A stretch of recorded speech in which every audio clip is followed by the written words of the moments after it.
Hürmetlik vatandaş bugün çislağa. Bir aram bulduk ne adam çıkan bolsam ha. Bugün çislağa 2021 yıl 12. ayının 22. günü. Christmas'ın harpisi desek bulur. Ama şu günde bugün sizlere başta bir leksiya sözüldük. Cumhuriyet Kompartiyası Amerika dolar harcayıp bazı radyo stansiyonlarını setip aldı deydi. Hem bundan sonra özüm o kanunluktadır. Amerika Adliye Ministerliği bunu ayıplamaptı. Chet el gumoqchisi deb tizim qaptı, hatırlaptı. Tizim qaldı, hatırladı degan gap. Endi men Jungo'nun gumoqchisi degan isim bilan ishlayver degan gapda shundaqmi? Mesela Potomac Media Group'ning radiosini setip aptı. Bu setip eliş bilan Jungo'nun radyo televiziya stansiyalarining mazmun gruplarini, yani Cumhuriyet Kompartiyasi madihlaydigan, onunğa ilham beradigan mushundaq yaxshi ish qilyapti, chechen taravyapti, beshin taravyapti deydigan gaplarni bu radiolar yollaydi ekan. Bu radiolar Amerikada jamoatga, radio anglaydigan kishilarga anglitdi ekan. Demak bu Amerikada qonunliq ekan. Buning nochilik Xitoy dollar xarjlab Amerikada radio setib oldi degan bu nochilik emas. Bu yerdagi nochilik vatandoshim Amerika Qo'shma Shtatlar bu shu davlatdagi demokratik tuzum. Gap qilamsa qilib ol. Men tillamsa tillab ol. Meni maqtamsa maqtab ol. Nima desam, so'z matbuot erkinliği. Bir tarafında aytganda Amerikaning erkak ekanligining bir tarafi vatandoshi. Qandaqdir Xitoyning nochiligi yoki Xitoyning pochiligi, Xitoyning dollar masalasi emas. Yoki uni tadbiri masalasi emas. Amerikaning nochiligi. Lekin bu nochilikdan qandaq foydalanish masalasi. Buni bizdek mazlum millat kelgan vaqt ham og'ir ish bu vatandoshi. Hozir bizga munosabatlik radio podyolarda bundaq hodisa yo'q. Xudo saqlasin bundaq hodisalar bo'lishini. Uzun kesil ta'sir qilyapti, qilmayapti deb aytmaymiz vatandoshlar. Bu murakkab jamiyat bu dunyo. Dunyo jamiyati degan murakkab jamiyat, bu Xitoy Kompartiyasi degan murakkab partiya bu vatandoshlar. Murakkab partiya. Mushunchaliklar, bu gapni mushunchaliklar qilaylik. Men bir savol qo'ydim. Ma'lum Shitov efendim bu ishlardan sizning xabaringiz bormi deb. Oxirida so'zimning leksiyamning oxirida nima dedim? Bu tatli uxlay. Bir tush ko'rib boqay. Mayli real dunyo to'g'risidagi tush, mayli g'oyibiy dunyo to'g'risidagi tush, mayli yaxshi kunlar va yetib kelayotgan yaxshi yomon kunlar to'g'risidagi tush, qat'iy nazar bir tush ko'rib boqay dedim. Hayron qoldim vatandoshlar. Hayron qoldim vatandoshlar, vatandosh.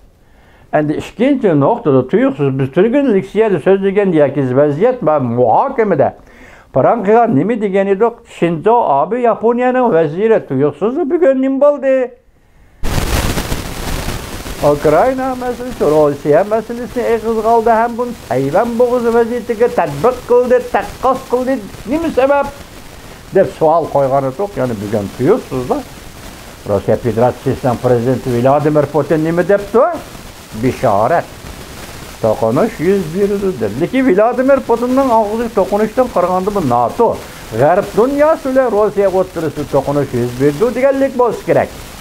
Hargiz Ukraina bilan Rossiya Federatsiyasi o'rtasida to'qinish deganlik emasdek turdi. Biroq men Rossiya Federatsiyasi bilan NATO, G'arb dunyosi o'rtasida to'qinish yuz berdi degan bundaq bishoratkimi, ishoratkimi, tijoratkimi ishonmayman. Rossiya bilan NATO o'rtasida, Rossiya bilan G'arb dunyosi o'rtasida prezident Vladimir Putin aytgandek to'qinish men buni ishonmayman. Ham Ukraina bilan Rossiya o'rtasida to'qinish bo'ladi, to'qinish yuz berishi mumkin desa, ham tunugungi alomatlar va hozirgi vaziyat alomatlarini aytganda buning shuni aytib to'g'ri keladi vatandosh. Chunki reallik shu, gap shu reallik ketyapti. Vatandosh hozir Christmas bayram kuni ertadan boshlab bayram o'tgan. Endi bayram kunlarida hamma barliq dunyodagi barliq kishilarning bayramini yaxshi o'tkazib olishgan. Allohning shafog'at yog'dirishini, osoyish va tinchlik berishini, shunday bayram kunlarida ko'ngilni g'ash qiladigan ishlarning bo'lmasligini bir Allohdan Tileymen vatandaşlarım. Sizin şundaq tilekdaşlık kıladigansızlar bu yerdeki tokunuş. Eğer her bir tokunuş kabardıgan bolsa, insaniyet kabul kılanmaydı. Amerika halk kabul kılanmaydı. Hiç kim hazırki dünyada bunu hiç kim kabul kılanmaydı. Sonra biz bunu meyli gayretli siyaset olsun, meyli sizden bizden hissiyatımız, aklımız büyütüp olsun, bu işler hiç yolunu hal buluş gerek. Andın yani bir noktada sizlerge bir gep üzem teyyarlap birden yana şenmeydi gidekelek, going degeni gibi şu. Şenmeyi taşrif etkendim, bunu vaziyet doğruda mı, vaziyet doğrusu dep. Ya kılıvatkan çak dep oylan, ya ki yalgan dep oylan, ya ki cüngünü vaziyeti muşundak dep oylan, ben siz gibi saf duray vatandaşlar. Going mi değildim. Bugün kızıgan haberle, cüngü kalaymakallaştı. Vancişenlik köçandı gelle kurallık besim işletip Xi Jinping'ni tahtın şüşke zorladı. Çünkü Kompartiyası gumran buludu. 12. ayının 23 günlükünü yatak kavimde.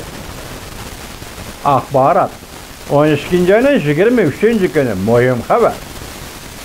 Çünkü saat siyaseti çekinişki duş geldi. Amerika çünkü münasebeti bargan sere ciddileşip gitti. Xi Jinping eğer kisel bulup kaptı. Bütün dünyanın nazarı Cungo'ya tikildi. 22. günü 12. ayının kızık noktalı Amerika Cungo. Bu şundak yeni torbet payda oldu. Bunun da going diye adam sözlevatır vatandaşlar. Bugünkü leksiyalarımız ahırlaştı. Allah sizlerge yarı bolsa vatandaşlar.